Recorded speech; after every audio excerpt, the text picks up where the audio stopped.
Welcome to the channel where real stories meet raw emotion.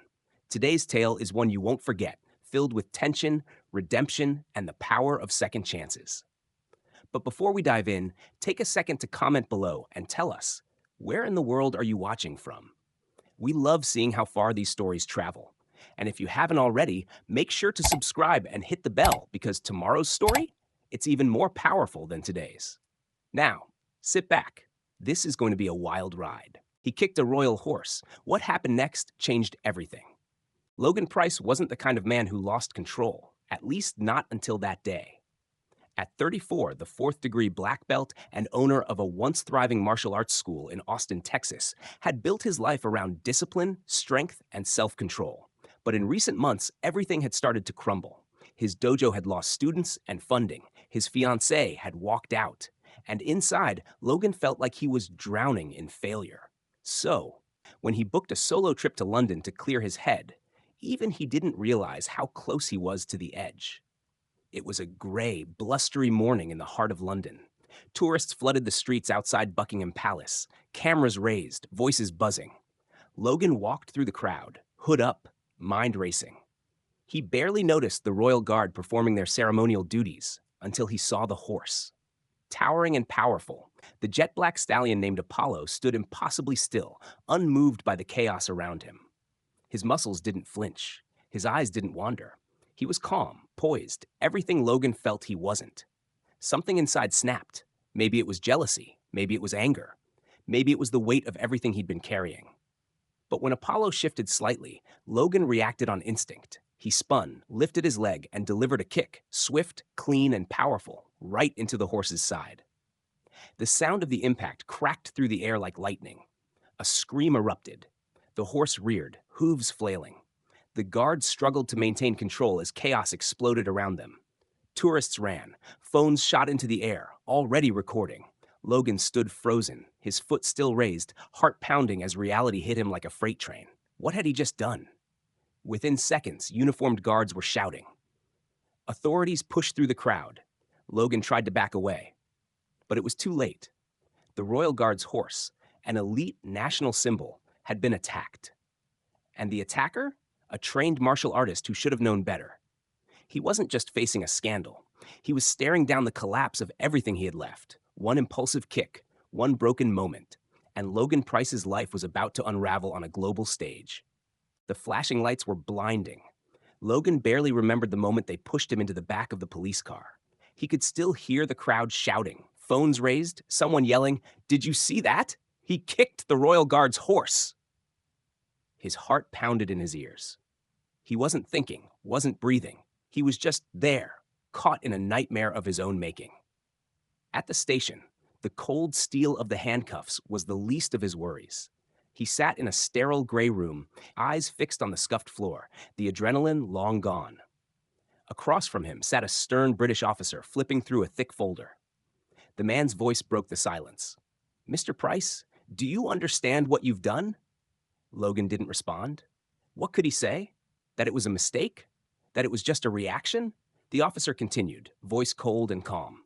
"You kicked a highly trained ceremonial animal, one of national significance. You could have seriously injured the horse, the rider, or the public. You are being charged with assaulting an animal, disturbing public order, and endangering public safety."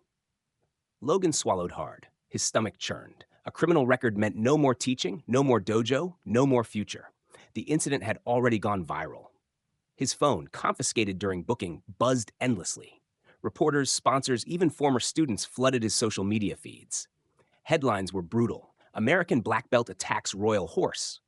His name was everywhere, for all the wrong reasons. He was released on bail, but the damage was done. Outside the station, a swarm of cameras awaited him. Flashes popped, microphones shoved toward his face.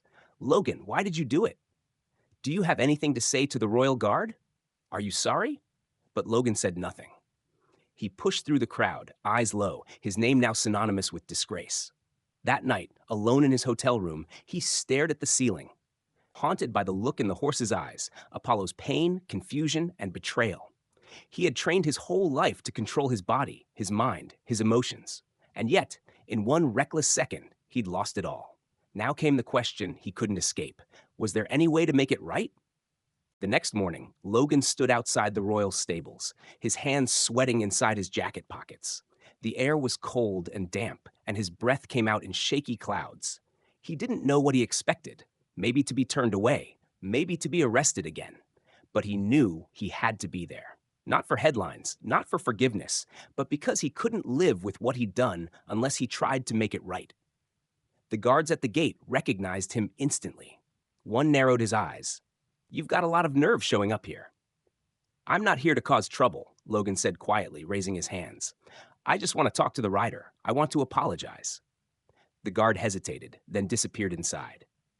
Minutes later, Sergeant Nathan Collins emerged, tall, sharp-jawed, and furious. He marched toward Logan like a soldier going to war. "You're the guy who kicked Apollo," he said, his voice low and cold. Logan nodded. "I am, and I'm sorry. I know words don't mean much, but I want to help. I'll do anything. Clean stalls, feed the horses, whatever it takes." Nathan studied him for a moment. "You think a few hours of grunt work will erase what you did?" "No," Logan replied. "But it's a place to start." After a tense silence, Nathan finally spoke. "Fine. You show up tomorrow at 5:30 a.m. You do everything I tell you without question. And if you so much as look at Apollo the wrong way, you're gone. Got it?" Logan nodded, relieved. "Got it." The next morning, before the sun rose, Logan returned. The work was brutal, hauling 80-pound bales of hay, mucking out stalls that reeked of ammonia, scrubbing buckets until his arms burned. No talking, no excuses, just work. At first, the other stable hands avoided him, watching him like a threat. But Logan didn't flinch. He didn't complain. He showed up, stayed late, and worked until his body ached. He wasn't there for pity. He was there to change. Days passed. Slowly, the tension began to shift.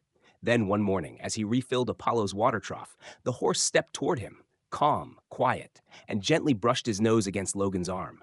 Logan froze. It was the first moment of forgiveness he hadn't asked for, and the first moment he truly believed he might be able to earn it. By the second week, Logan's hands were blistered, his back sore, and his clothes permanently stained with hay and mud. But he didn't care. Something had changed inside him. Each morning, he rose before dawn, walked into the stable yard, and worked in silence. No one offered praise. No one gave him a pat on the back. But every time Apollo let him come closer, every time Sergeant Collins didn't chase him off, Logan felt something returning. Purpose. One evening, after a long day of mucking stalls and cleaning tack, Logan stayed behind, helping Nathan with Apollo's training. The horse was set to compete in an elite equestrian showcase representing the Royal Guard, a huge honor. But Nathan looked distracted, unfocused. "You okay?" Logan asked, cautiously. Nathan shrugged. "I've been so focused on Apollo, I've let myself slip. My form's sloppy, my timing's off, and this competition, we only get one shot." Logan hesitated. "I could help, if you'd let me." Nathan raised an eyebrow. "You want to coach me?" "I've trained fighters for 15 years, Logan replied. "Focus, breath control, mental discipline. Those are my wheelhouse. I can't ride a horse, but I know how to prepare someone for pressure." Nathan looked at him for a long time, then finally said, "All right, let's see what you've got." Over the next several evenings, after the stables had gone quiet, Logan trained Nathan in the way he trained martial artists. Breathing techniques, visualization, mental clarity. Nathan was skeptical at first, but the results were undeniable. His focus sharpened, his posture steadied, and Apollo responded better to his rider. In return, Nathan began teaching Logan the finer points of horsemanship, how to read a horse's body language, how to earn, not demand, trust. Their sessions became more than training. They became therapy for both men. One night, as they rested on a bench outside the stables, Nathan finally broke the silence. "When you first showed up, I wanted you gone. Hell, I wanted you charged." Logan nodded. "I would have understood. But you didn't run. You showed up. Every day. And you didn't make excuses." There was a pause. "You might not be who I thought you were," Nathan admitted. Logan looked up, surprised. "Is that your way of saying we're good?" Nathan smirked. "Not yet, but we're getting there." The equestrian competition came faster than anyone expected. By the time the event arrived, Logan and Nathan had spent weeks preparing, late nights, early mornings, and more hours than either of them could count working with Apollo. The bond they'd built, once forged in tension and doubt, had become something stronger, trust. But even so, the stakes felt sky high. Nathan wasn't just riding for a medal. He was riding to prove that Apollo had recovered, that discipline still mattered, and maybe, just maybe, that second chances were real. The stadium buzzed with anticipation. British officials, military officers, and even members of the press gathered to watch the Royal Guard's top riders. Logan stood just beyond the rail, his heart pounding as Nathan mounted Apollo. The horse looked powerful, composed, his coat gleamed in the sunlight. Nathan gave Logan a quick nod from the saddle. No words, just respect. When the routine began, Apollo moved like silk. Every turn was crisp, every jump flawless. The crowd held its breath, watching horse and rider move as one. Then came the final jump, a tall, narrow obstacle that had wrecked more than a few competitors earlier in the day. Nathan leaned forward, whispered something to Apollo, and together they soared. Clean landing. A thunderous cheer erupted. Logan's chest swelled, not with pride for himself, but for what they had built together. As Nathan rode past, he dismounted and walked straight to Logan. "We did it," Nathan said, extending his hand. "No," Logan replied, gripping it tightly. "You did it." Nathan shook his head and pulled him into a quick, firm hug. Not alone. That moment changed everything. News of the unlikely partnership between a disgraced American martial artist and a decorated Royal Guard spread quickly. But this time, the headlines told a different story. One about resilience, humility, and redemption. Back in Austin, Logan returned to his dojo with new purpose.